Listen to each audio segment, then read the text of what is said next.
Hello everyone, how are you doing? Satiel here and welcome back with another quick tutorial. In today's I'm gonna show how to fix Windows Defender error code 0x8007139f on Windows 10 and Windows 11. The first step is go to the start menu and type CMD, right click and select Run as Administrator. If you receive an user account control, click on yes and type SEFC space / scan now and hit enter. This process will take some time. When the process is ending, click on close and go to the services and hit enter. And search for this section, Microsoft Defender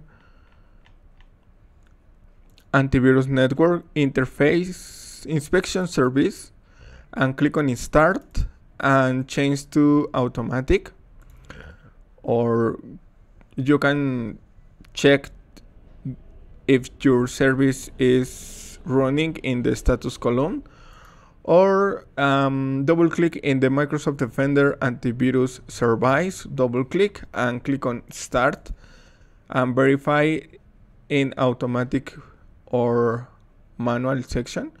Start and OK. And to apply the change, restart your computer, go to the Start menu, select the power off button and click on Restart.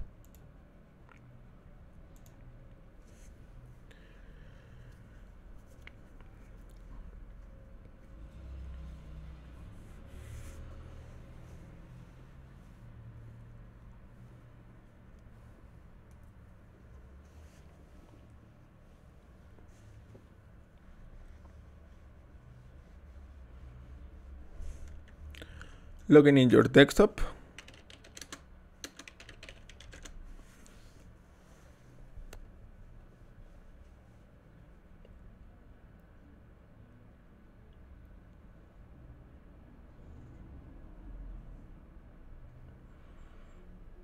And your problem has been fixed. Thanks for watching. Don't forget to subscribe and see you in the next tutorial. Goodbye.